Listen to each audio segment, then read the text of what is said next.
For years, Red Bull has enjoyed a unique advantage in Formula One. They own two teams on the grid, Red Bull Racing and Racing Bulls. But now, McLaren CEO Zak Brown is pushing harder than ever to end this arrangement.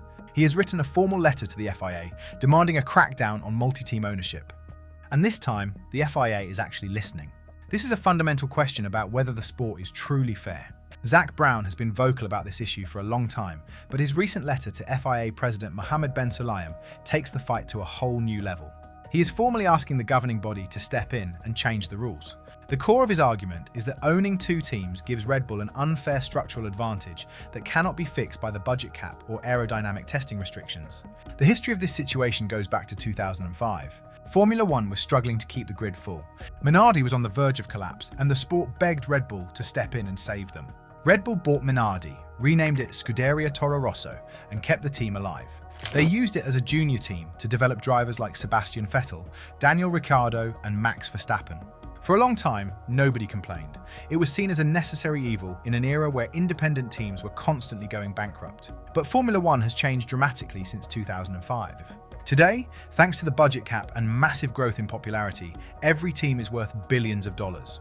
The sport is financially healthy, and there are investors lining up to buy into teams. Zak Brown argues that the original reason for allowing one company to own two teams no longer exists. In his letter, Brown stated that the dependency on other teams' support is no longer required for the fiscal health of the racing teams. Every team is now financially stable, which means that old excuses for multi-team ownership are no longer valid. His main concern is sporting integrity, not just about sharing parts or wind tunnel data, but about how the two teams interact during race weekends and how they manage their personnel. Brown has pointed to specific, recent examples to prove his point. The first example Brown highlighted in his letter is the 2024 Singapore Grand Prix. Lando Norris was leading the race and held the fastest lap. If he kept it, he would score an extra championship point, which was crucial in his title fight against Max Verstappen. But on the final lap, Racing Bulls called Daniel Ricciardo into the pits for fresh red tyres. Ricciardo went out and set the fastest lap, taking the point away from Norris. Because Ricciardo finished outside the top 10, he did not get the point himself. The only driver who benefited was Max Verstappen. Racing Bulls defended the decision, saying they just wanted Ricciardo to go out on a high. But Brown argues this was a clear case of one team helping another under the same ownership. He stated that we have seen fastest laps taken away by a sister team to help the main team, which compromises the sporting integrity of the sport. The second example happened much more recently, at the 2026 Miami Grand Prix. On the first lap, Max Verstappen made a rare mistake and spun his car at turn 2. As he recovered and tried to make his way back through the field, he ended up fighting with Racing Bulls driver Liam Lawson. They went side by side through turn 11, and Lawson actually came out ahead after both cars went off the track. Verstappen was furious on the radio, calling Lawson an idiot. But shortly after, Lawson received a clear radio message from his engineer, Alexandra Iliopoulos. "Liam, we need to give the position back to Max. Do it as soon as possible." Lawson was confused as he didn't think he had gained an unfair advantage, but he followed the order and let Verstappen past. Brown sees this as a sister team moving out of the way for the main team.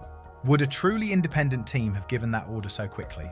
But the concerns go far beyond what happens on track. Brown is also deeply worried about how staff move between the two teams and how this affects the cost cap.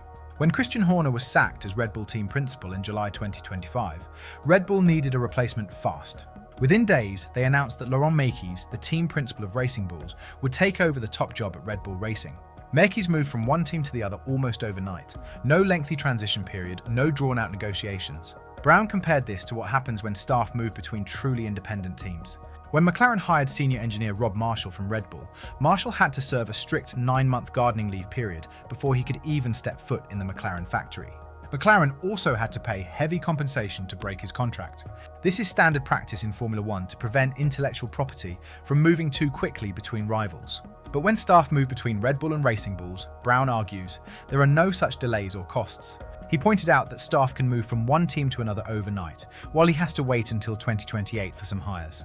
This gives Red Bull a hidden advantage under the cost cap. To further prove his point, Brown highlighted another recent transfer. Red Bull announced the signing of Andrea Landi from Racing Bulls on April 17th with a start date of July 1st. That is a very short transition period for a senior role. Brown claims this reinforces the perception that the internal firewalls between the two teams are not operating in a way that would be accepted between genuinely independent competitors. The FIA is now taking these concerns very seriously. FIA President Mohammed Ben Sulayem recently confirmed that the governing body is actively investigating the issue of multi-team ownership.